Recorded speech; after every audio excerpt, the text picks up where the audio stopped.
देखिए आज जो चैप्टर हम स्टार्ट कर रहे हैं, जो चैप्टर आपका स्टार्ट हो रहा है, चैप्टर का नाम है कंपनी अकाउंट।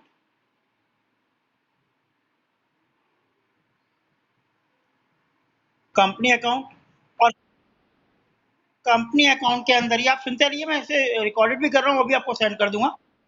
कंपनी अकाउंट, कोई डाउट होगा तो फिर पूछूंगा आपसे। कंपनी अकाउंट और इसके अंदर जो हम ये पूरी एक चैप्टर के अंदर जो हम यूनिट पढ़ेंगे वो है अकाउंटिंग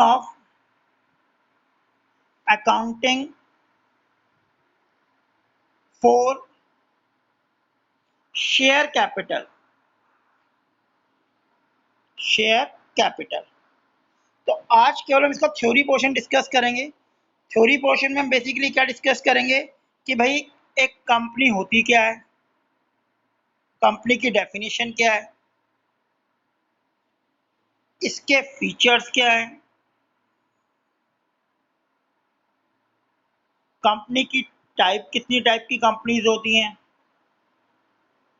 फिर शेयर्स क्या होते हैं,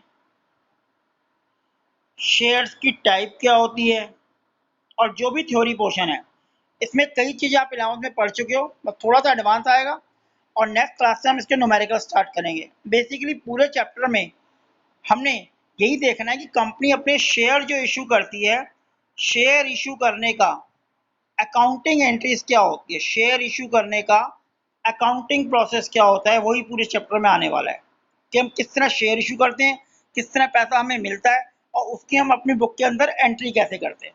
तो चैप्टर का नाम है basically issue of share capital. Accounting for share capital का मतलब कि कंपनी जो शेयर इशू करती है उसमें क्या क्या प्रोसेस होते हैं, कौन कौन सी एंट्रीज बनती है। ठीक है, तो आज हम डिस्कस करने वाले हैं कि इसकी थ्योरी पोर्शन, बेसिकली कॉन्सेप्ट। कई बार 1-2 मार्क्स में, 1 मार्क्स में, 3 मार्क्स में थ्योरी पोर्शन एग्जाम में आ जाता है।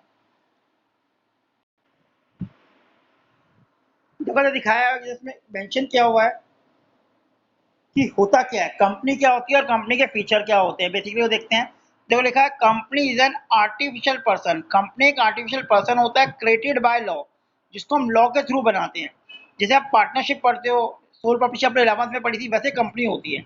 एक प्रॉपर प्रोसेस होता है अकॉर्डिंग टू लॉ, हमको प्रोसेस पास करना होता है और फिर हम एक कंपनी क्रिएट करते हैं। कंपनी को आर्टिफिशियल पर्सन इसलिए कहा जाता है क्योंकि अगर कोई भी आप एग्रीमेंट करोगे तो कंपनी रियलिटी में तो एग्जिस्ट करती नहीं है।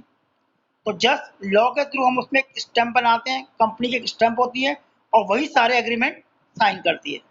ठीक है ना। जब भी दो पार्टी होगी तो कोई ना कोई पार्टी तो होनी चाहिए आपस में एग्रीमेंट करने के लिए, तो इसको हम एक आर्टिफिशियल पर्सन कहते हैं जो कि लॉ के थ्रू बनाया जाता है डिफरेंट डिफरेंट स्टेप को फॉलो करके।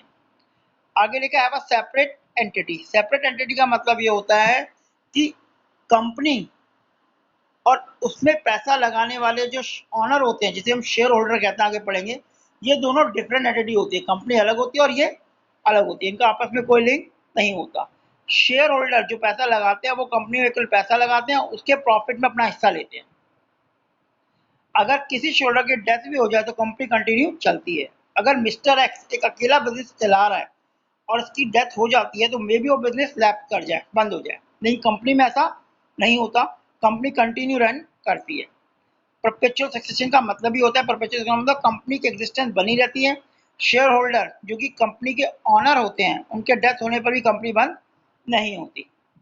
A common seal. Common seal का मतलब कंपनी खुद में, क्योंकि एक आर्टिफिशियल पर्सन है तो उसके कॉमन सील होते हैं, एक स्टैंप होती है। कोई भी एग्रीमेंट करना है, कोई भी सेल परचेज करना है, किसी को अपॉइंट करना है तो कंपनी की जगह में वो स्टैंप लगाई जाती है, क्योंकि रियलिटी में तो एग्जिस्ट करती नहीं है। रियलिटी में अगर रियल ह्यूमन बींग होता तो साइन करता, और क्योंकि एक आर्टिफिशियल पर्सन है तो उसकी एक स्टैंप होती है। तो यही इसके एक तरह के फीचर होते हैं। अगर हम बात करें तो एक आध नंबर में कई बार एग्जाम में आ रखा है। देखो पहला लिखा है सेपरेट लीगल एंटिटी, पहला पॉइंट यही लिखा हुआ है। कह रहा है कंपनी इज अ, मेंशन देखो क्या लिखा है, company is a legal legal person and its entity is quite distinct separate from its member. Member का मतलब कंपनी के जो ऑनर है, तो कंपनी अलग हो गई और कंपनी के जो मालिक हैं, जो शेयर होल्डर कहे जाते हैं, वो अलग होते हैं। You can purchase and sale of the property in the own name. Company अपने नाम से प्रॉपर्टी परचेज सेल करती है। जैसे कहीं बिल्डिंग परचेज करी, कोई मशीन परचेज करी तो कंपनी का नाम आए, कंपनी ने परचेज करी है। परपेचुअल एक्सेस का मतलब क्या होता है, इसका मतलब existence of the company is not affected retiring, death, legacies and insolvency of a member। अब जैसे मैं मेंबर कह रहा हूँ, मेंबर का मतलब कंपनी के अंदर शेयर होल्डर ही होते हैं। शेयर होल्डर क्या होते हैं अभी हम आगे डिस्कस करेंगे। मतलब जो कंपनी के ऑनर होते हैं उन्हीं को मेंबर कहते हैं। कह रहे कंपनी परपेचुअल एग्जिस्टेंस होती है, मतलब अगर किसी शेयर होल्डर की मेंबर की डेथ भी हो जाए या कोई रिटायरमेंट ले ले या हैंडीकैप्ड हो जाए तो भी कंपनी रन करना बंद नहीं करती। Limited liability. अब लिमिटेड लायबिलिटी का मतलब क्या होता है? लिमिटेड लायबिलिटी का मतलब ये होता है कि अगर एक एक्स लिमिटेड कंपनी रन कर रही है, अगर हम बात करें कि एक्स लिमिटेड कंपनी को रन कर रही है और इसमें मिस्टर ए ने जो है वो 10,000 रुपीज इन्वेस्ट किए हैं और अभी तक वो इस कंपनी को 10,000 में से 7,000 दे चुका है केवल, और 3,000 बचे हुए हैं। कल को अगर ये कंपनी डूबती है और कंपनी के ऊपर लोन माना 50 करोड़ का है जो इसने चुकाना है, तो मिस्टर ए जो है केवल अपने बैलेंस अमाउंट का 10,000 माइनस 7,000 3,000 के लिए लायबल है। कंपनी केवल उससे 3,000 ले सकती है, 50 करोड़ के लिए उसको प्रेशराइज नहीं करते। इसे कहते हैं हम लिमिटेड लायबिलिटी। मतलब उसकी लायबिलिटी केवल अपने अमाउंट इन्वेस्टेड करने के कमिटमेंट तक है जितने के उसने पैसे लगाए हुए हैं। अब ये पैसे लगाता कैसे है ये भी हम आगे वाले अकाउंटिंग प्रोसेस में पढ़ेंगे। मतलब उसमें लायबिलिटी उसकी लिमिटेड होती है।